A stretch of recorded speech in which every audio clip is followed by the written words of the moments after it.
Oh, hi, I'm Keith, an NSTP 1 student. And yes, it's already Christmas season, so yay! But you know what, during these times, potentially bad things could still happen. Cardiac arrests, choking, what else? Injuries while playing Christmas games, that could happen.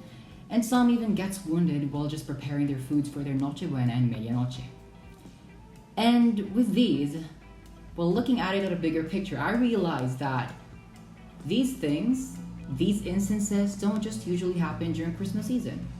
It could happen early in May, late in June. Basically it could happen anytime. And it really is important that when these things happen, we have the knowledge and we're equipped to at least attend and be able to help those in need, maybe our family or friends or even a stranger. With that being said, today I'm going to show you some of the things that I've learned during NSTP classes, including the CPR techniques, some of the CPR techniques and some of the bandaging techniques using elastic bandage or a triangular bandage. And yeah, I'm going to be showing it to you so that you'd be able to at least learn and be able to apply it in the future times when encountered with these kind of instances. So I'm a bit talking a lot now, so without further ado, let's just get into the video.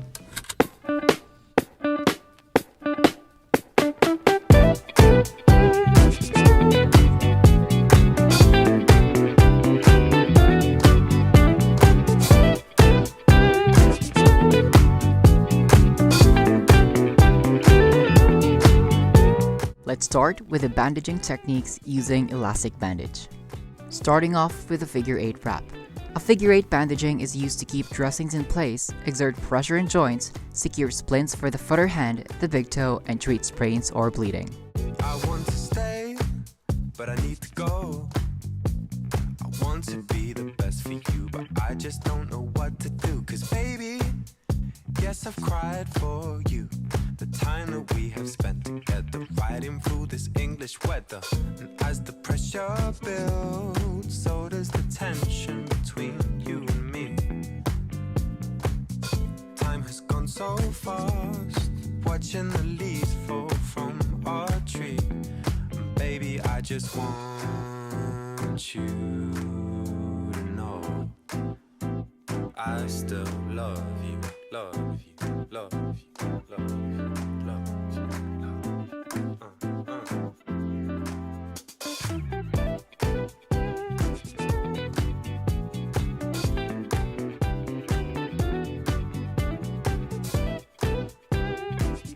Next up, the circular wrap. Circular bandaging is used to keep dressings in place on body parts such as the arms, legs, chest, and abdomen, as well as to begin other bandaging techniques.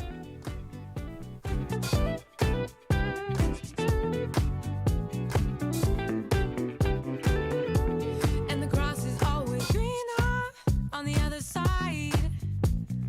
Maybe you should come take a trip sometime. Oh, you seem keener when they turn to night. Got you tripping out your mind, baby. Tell me it's a sign. As the pressure builds, so does the tension between you and me.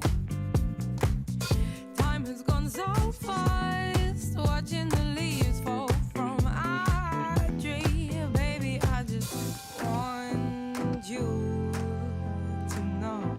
Now last but not the least, the reverse spiral bandage. The reverse spiral bandage is a spiral bandage that is folded for 180 degrees back on itself after each turn. This V-shaped fold helps the bandage to conform to the body part's tapered shape all the way around.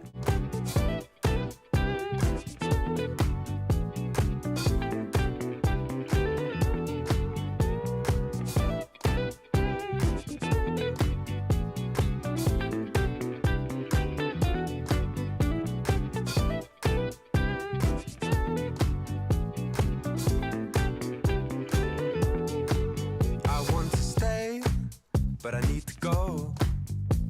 I want to be the best for you, but I just don't know what to do. Cause baby, yes, I've cried for you.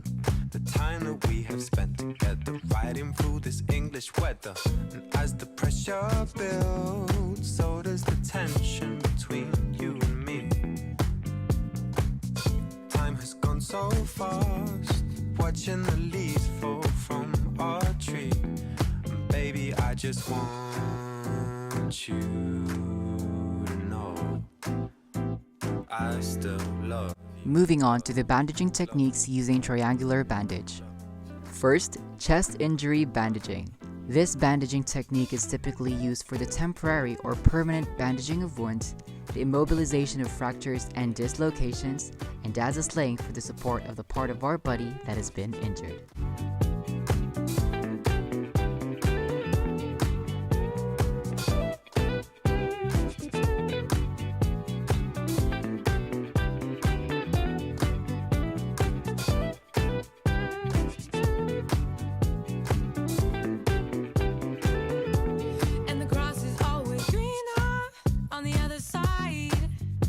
Next up, the shoulder injury bandaging. Same definition as the first one is being applied to this type of bandaging. You're tripping out your mind, baby. Tell me it's a sign. As the pressure builds, so does the tension between you and me. Time has gone so fast, watching the leaves fall from our tree. Baby, I just want you. I still love you, love. Last but not the least, the elbow injury bandaging. Same definition as the first and the second one is being applied in this type of bandaging.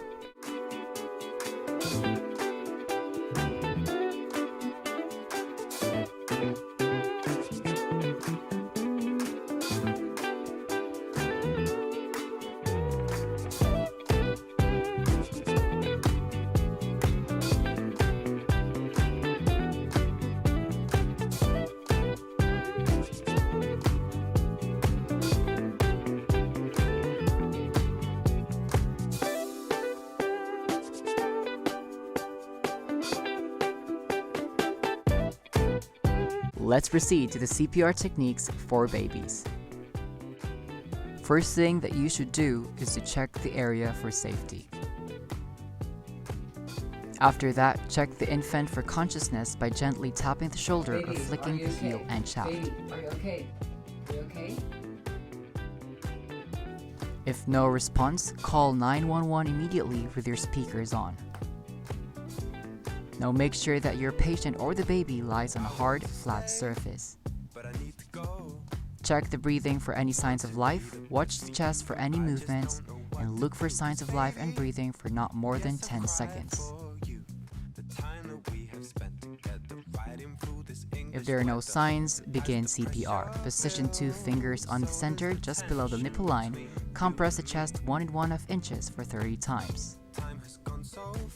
1 and 2 and 3 and 4 and 5 and 6 and 7 and 8 and 9 and 10, 11, 12, 13, 14, 15, 16, 17, 18, 19, 20, 21, 22, 23, 24, 25, 26, 27, 28, 29, 30. After giving compressions, give breaths. Tilt the infant's head back slightly with one hand on the forehead and lifting up the infant's chin with 2 fingers with the other hand. Cover the infant's nose and mouth with your mouth and give 2 small, slow breaths.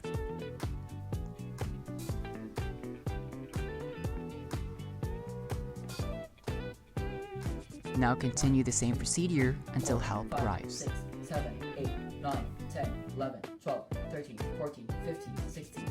Now for the CPR technique applied for adults. First things first, check the area for safety. By tapping the shoulder, check your patient's consciousness. Are you okay? Sir, are you okay? If there are no response, call 911 immediately and turn your speakers on. Now you have to make sure that your patient is lying on a hard, flat surface. Now check for signs of breathing and signs of life by monitoring some normal chest movements. If there are no signs, kindly begin CPR. Position the heel of one hand on the center of the chest and place your other hand on top. With your elbows locked and arms straight, lean over the adult's chest and compress 2 inches in depth 30 times. 1 and 2 and 3 and 4 and 5 and 6 and 7 and 8 and 9 and 10 and 11, 12, 13, 14, 15, 16, 17, 18, 19, 20, 21, 22, 23, 24, 25, 26, 27, 28, 29, 30. Now give some breaths.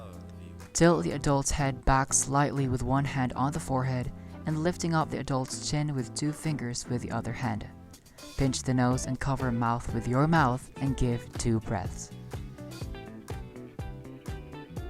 Just continue the same 1, procedures 2, 3, until help 4, arrives. 5, 6, and 7, 8, and 9, 10. Now for the last technique, CPR during pandemic. Still the first thing to do, check the area for safety. By tapping on the shoulder, Ma'am? check patient's Ma'am, consciousness. are you okay? Ma'am? Ma'am? If there are no responses, immediately call 911 and turn your speakers on. Now use a mask as a cover to prevent you and your patient from acquiring the virus. By doing this, we're actually preventing the small particles from spreading during compressions.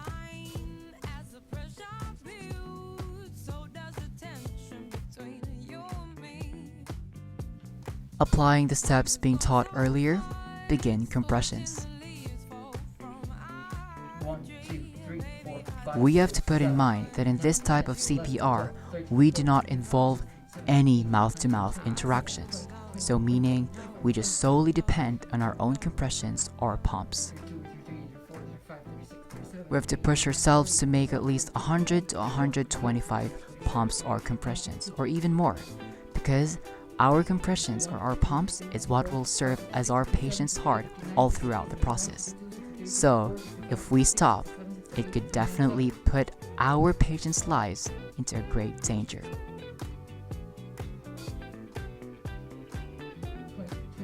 So with that being said, do not stop until help arrives.